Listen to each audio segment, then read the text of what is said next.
Bom dia, boa tarde e boa noite, pessoas. Sejam muito bem-vindas cá ao nosso, ao nosso canal. Agora, esse canal, eu criei ele há uns dias, mas eu vim a postar vídeo somente agora, pois eu tive pensando no que seria o melhor tema para dar início a esse projeto, né? E eu decidi, eu pensei em algumas coisas, fui pensando e, claramente, o primeiro vídeo deste canal deve ser um vídeo introdutório a explicar o que é o Grupo de Estudos de Esperança e Fé São Padre Pio de Pietrelcina e explicar o que o grupo se propõe, certo? É um grupo de estudos entre católicos, mas também aberto a observadores cristãos ainda, claramente, que queiram também aprender conosco a respeito da fé em momentos de crise. Quer dizer, quando eu me refiro a crise, eu trato por diferentes formas de crise. Não somente crise econômica, política, financeira, humanitária, mas também a respeito das crises pessoais nossas, nos nossos convívios, crises familiares, crises pessoais ali em relação às amizades também, crises do campo da sociabilidade e também crises espirituais, principalmente. Aliás, a gente pode falar também da crise espiritual não somente no campo do indivíduo, mas também dos indivíduos, né, da sociedade no geral. Mas, nesses momentos de crise, nós precisamos voltar a estudar a respeito da fé, do porquê que é necessário que tenhamos fé ainda nesses momentos. Então, para auxílio de alguns amigos meus que faziam algumas questões, algumas dúvidas, eu tive essa ideia na época de montar um grupo e que as pessoas compartilhassem suas visões, seus estudos ali e, e assim ocorresse uma ajuda mútua entre as partes do grupo. Tá tendo um monte de som de notificação e afins. Eu gravaria sobre forma de vídeo, mas eu não estou tão disposto assim. Calma, só vou silenciar esse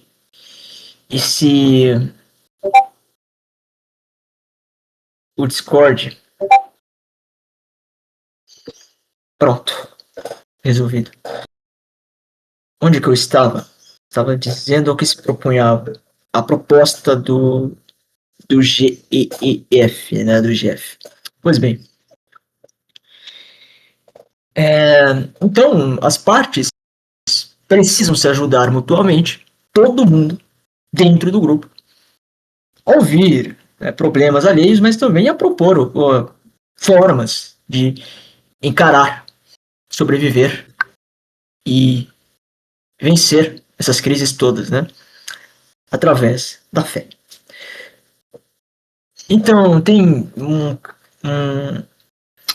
como é que é, eu esqueci o nome agora, o nome me fugiu à mente, servidor no Discord que eu montei, com muitos tópicos, desde a filosofia até a política, até a economia, que quem quiser pode ir lá publicar qualquer coisa, mostrar ali as suas opiniões, os tópicos a serem discutidos, e etc, etc.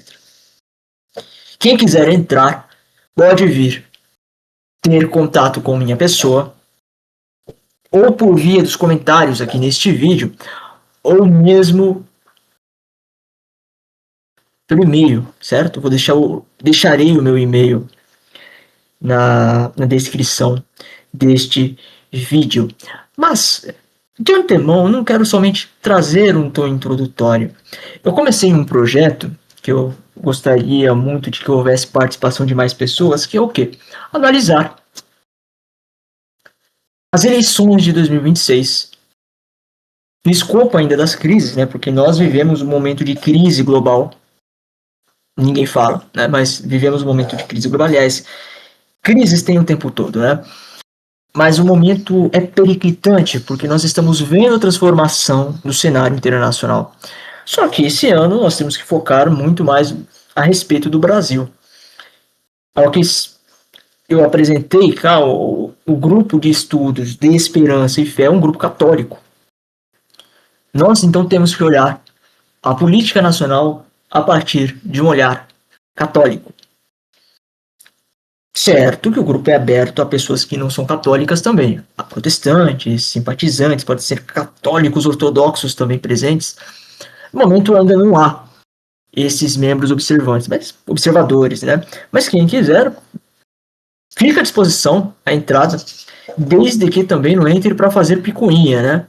Quer dizer, fazer aquela perguntinha em tom de deboche, para fins de provocação, para o sujeito enaltecer o ego dele, para falar, olha, eu estou entre os leões aqui, e aí o sujeito fica atiçando, atiçando, atiçando com perguntinha feita para provocar. Se não entrar com essa postura arrogante, será muito bem-vindo mesmo, certo? Porque é importante que nós dialoguemos em tom de ensino, quando nós nos propunhamos também, claro, a aprender com outras partes também, né, com outras visões, que não seja somente a nossa, porque senão nós viramos uma bolha, entende? Eu não sou ecumênico, tá? Eu acho que o ecumenismo ele é bom, mas o ecumenismo é bom para os outros, né? É legal o ecumenismo para os outros, mas para a gente é sempre difícil engolir. Só que se eu acho legal católico em outros meios ensinando um pouco da visão católica, eu acho também correto que haja isso no nosso meio, só que é claro, como eu falei, o grupo é católico, certo? O grupo é destinado ao olhar católico como prioridade. Mas, enfim, esse projeto que eu penso busca analisar candidato por candidato, partido por partido, não só nas eleições nacionais para a presidência da República, mas também nas eleições regionais, estaduais, né, e afins para deputado federal, também para governador, para senador, ponto por ponto, para que nós possamos rastrear candidatos que a base católica, vamos dizer, o eleitorado católico, possa, sim, entender e compreender como válido o voto neste cidadão ou não. Porque, no atual momento, nós estamos vendo pessoas aí aparecendo com certa apologética e com algumas polêmicas aí, né? Agora, teve essa coisa do Lula, como é que é? No carnaval agora, o nome é Acadêmicos da Niterói. Acadêmicos da Niterói, ou do Niterói, eu não sei, não acompanho esses desfiles da escola de samba, mas colocaram lá um carro alegórico enaltecendo o governo Lula 3, tratando Lula como uma divindade. Né? Lula, para esse pessoal aí, é um deus, certo? E tem muito católico ligado à teologia da libertação que compreender ali, endossar, passar um pano, assim como muito sujeito aí que está aparecendo, trazendo aí como solução Aldo Rebelo, né? Falando, tem que votar no Aldo Rebelo, aí outras pessoas aparecem aí para dizer que o candidato do partido Missão, Renan Santos, é o melhor candidato aí, que nós temos que votar nele, etc. e afins, e sempre utilizando das bandeiras defendidas e por discursos dentro de áreas de intersecções. Sei que é difícil a linguagem, né? Intersecções. Aqueles discursos que se conectam, sabe? Exemplo, olha, esse candidato aqui, ele falou contra a agenda identitária. A agenda identitária contempla determinados pecados, então é válido o católico votar nesse candidato. Só que aí tu analisa o todo, tu analisa mais profundamente as alianças do sujeito e você descobre que não é bem assim.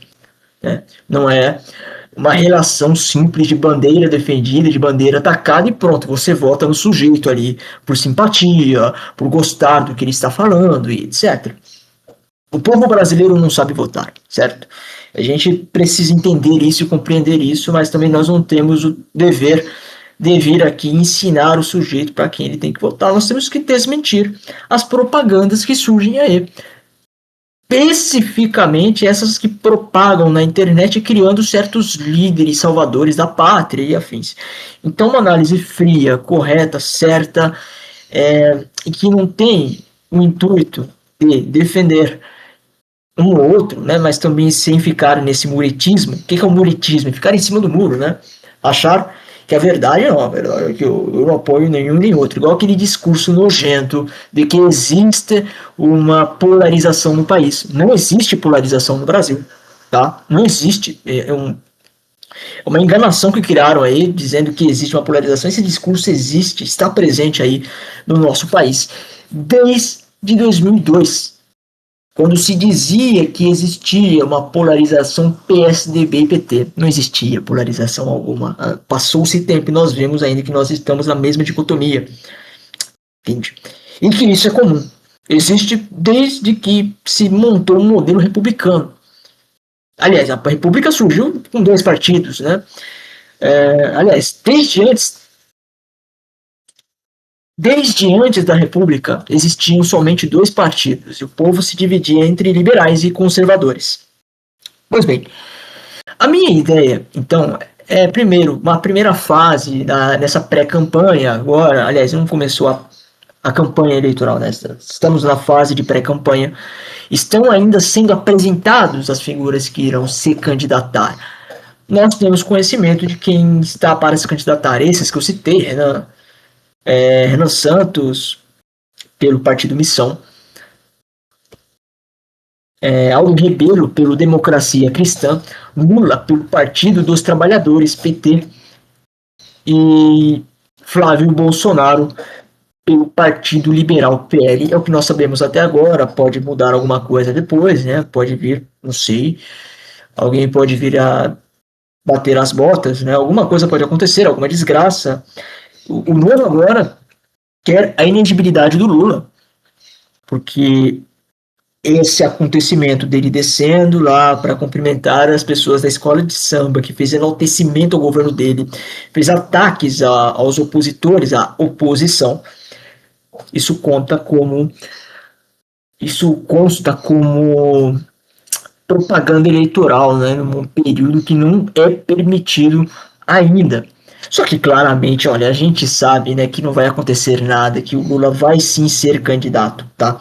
Isso é evidente. É a mesma coisa lá qual é o nome daquele jogador? Fabrício. Eu não lembro o ano, se foi 2010, 2011, que o Ronaldinho Gaúcho estava para ser suspenso, né, em tese, por conta de um cartão vermelho que ele tomou. Teria suspensão ali, a repórter, a entrevistadora lá perguntou pro Fabrício, não preocupa, se isso preocupa você, se não preocupa. Aí ele virou pra jornalista, né, e respondeu, Flamengo, CBF, você acredita, né? Dando a entender que não, ó, esse daí é favorecido pelo sistema, né? E foi ele punido e não o Ronaldinho Gaúcho, né? No final das contas ele estava certo, ele tinha razão. É exatamente a mesma reação a gente tem em relação ao que aconteceu agora do Lula descendo lá fazendo uma pré-campanha, porque foi uma pré-campanha aquilo dali, certo? Foi uma pré-campanha, foi uma campanha eleitoral de defesa ao governo de alguém que está para se candidatar à reeleição. Mas não vai acontecer nada, evidentemente, o Lula sim será candidato.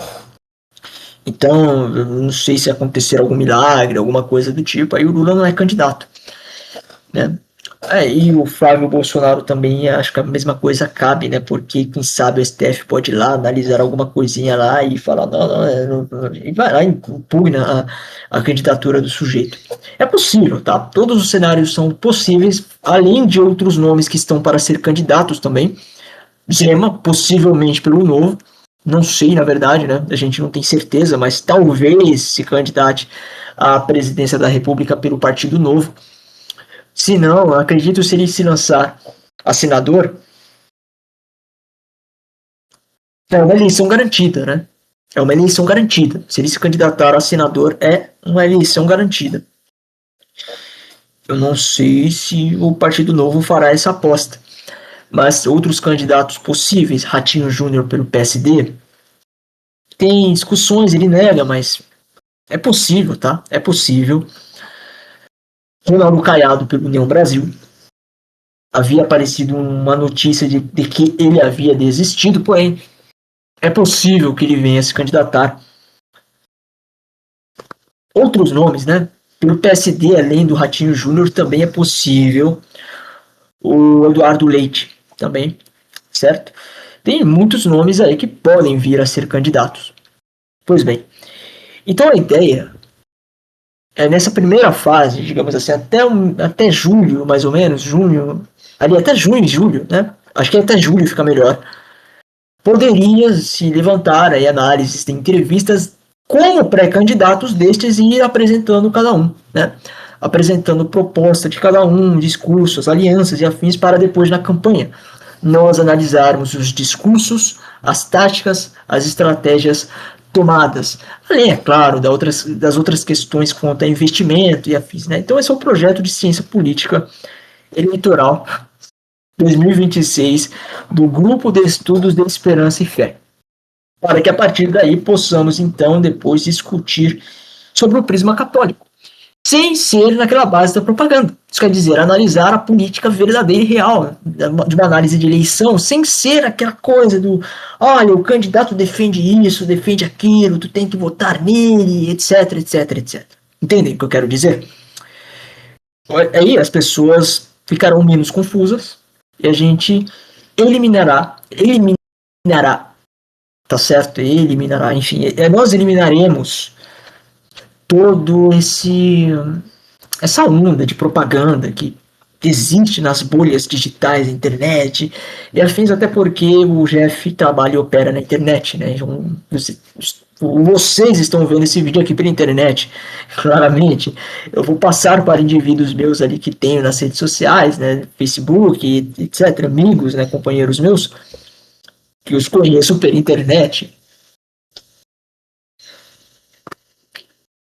Alguns aí pessoalmente, certo? Mas enfim, esse então é o projeto de ciência política para 2026. Entre agora, fevereiro, junho e julho, aí uma análise primeiramente sobre cada candidato, cada polo ali que ele representa e afins, certo? Então, eu encerro já este primeiro vídeo. Eu farei ele em forma de podcast e afins. Eu penso em mais adiante fazer live, aqui no momento não tenho seguidores e inscritos o suficiente para fazer live que dê resultado, né? Senão fica somente uma pessoa e duas pessoas assistindo a live, aí é decepcionante. Aí eu vou ficar quieto porque não vai ter perguntas, não vai ter discussão nem nada, certo? Mas enfim, eu agradeço profundamente a paciência de vocês, também agradeço muito a oportunidade, cara, enfim, deu para entender, né? Até a próxima, aliás, até a próxima não, que eu tô pensando em gravar mais agora a respeito do primeiro candidato, certo? Uma análise que eu fiz porque eu li entrevistas, fiquei vendo entrevistas, eu tô vendo, enfim. Agradeço bastante, até a próxima e tchau.